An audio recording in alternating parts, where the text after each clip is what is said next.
Halo, selamat siang. Ini saya mau share sedikit tentang Pandasaurus ya. Pandasaurus itu semua yang karakteristiknya itu mirip Vanda. Jadi bukan hanya Vanda aja, kalau yang jelas-jelas Vanda itu kan seperti Vanda spesies misalnya limbata, atau Vanda hybrid itu misalnya siripon pink. Tapi yang masuk keluarga besar Pandasaurus ya, itu adalah ini ya, Rhencostylis retusa ini ya, dan juga seperti ini Aerides odorata. Ini di tempat saya yang Vandasaurus ya, Vanda dan CS-nya ya, Vanda dan CS-nya itu termasuk Vandasaurus. Ini adalah Aerides odorata. Ini lagi spiking ya, ini saya tempel di pohon ini. Kalau yang Rhencostylis retusa atau anggrek ekor tupai belum kelihatan spike-nya. Nggak tahu nanti kalau sebentar lagi menyusul. Yang jelas di tempat saya saat ini Aerides odorata ini banyak spike-nya. Juga ada yang benar-benar Vanda siripon pink dan Vanda limbata itu juga sekarang spiking. Dan saya akan share sedikit mengenai cara merawat ya, cara merawat. Jadi kita perhatikan ya, ini merawat itu bukan hanya sekedar menyiram ya. Kalau sekedar menyiram itu sesuatu yang simple ya, tapi kalau merawat Vanda agak rumit ya, karena kita harus memperhatikan daunnya ya. Dari sela-sela daunnya itu harus dipantau, jangan sampai di sela-sela daun itu ada kutu putih. Terus akarnya ini, aerial rootnya ini juga harus ini seger ya. Ini juga sering dihinggapi kutu putih.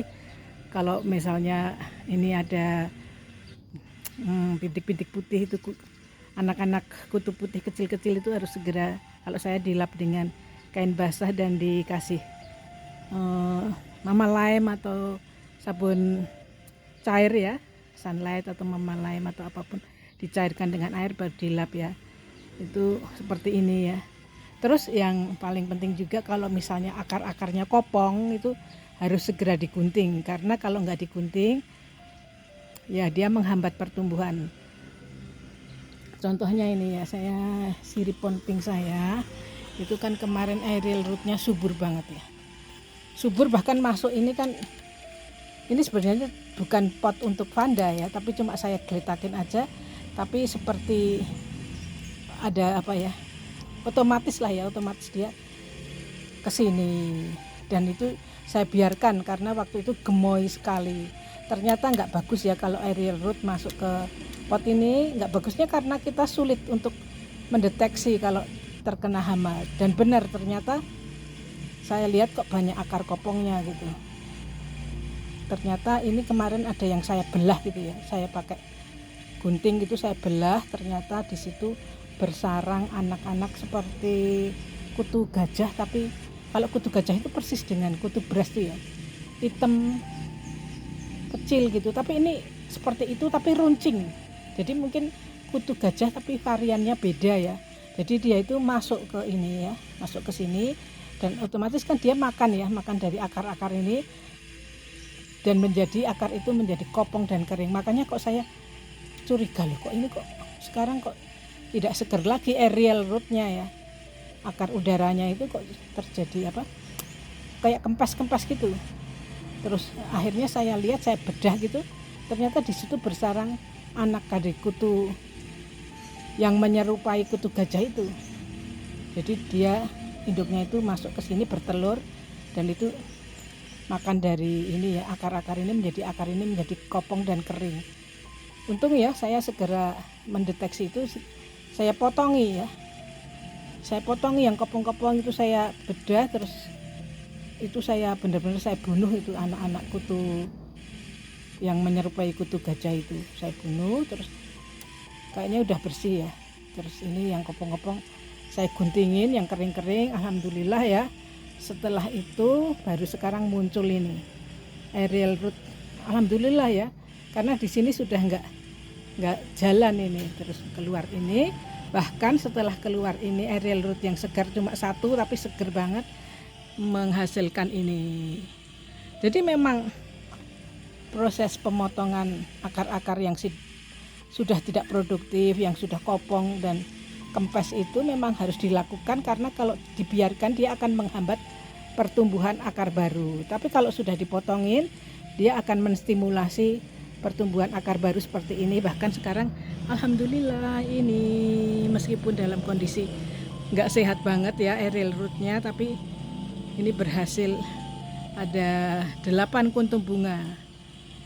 Kondisinya lagi nggak fit ya, nggak benar-benar healthy, tapi dia tetap satu spike dengan 8 kuntum bunga. Cuma kalau dibandingkan dengan yang blooming season atau musim bunga yang lalu, size ininya bunganya lebih besar yang kemarin ya. Ini agak mengecil, tapi alhamdulillah berkisar antara 7 sampai 8 ya. Memang setiap kali keluar spike jumlah kuntumnya seperti itu. Ini saya tetap bersyukur, alhamdulillah siripon pink ini yang Vanda hibrida. Jadi yang saya sebut Vanda Zeus itu keluarga besar Vanda, termasuk Rhynchostylis retusa, Aerides odorata. Kalau ini yang benar-benar Vanda, the real Vanda, tapi juga masuk juga Vanda Zeus. Vanda dan Vanda Zeus ya. Itu karakteristiknya sama, cara treatment kita juga sama. Jadi seperti itu ya guys, ini sharingnya. Untuk memperhatikan sela-sela daunnya juga diperhatikan, jangan sampai di sini ada kutu-kutu di sela daunnya. Terus aerial rootnya juga diperhatikan.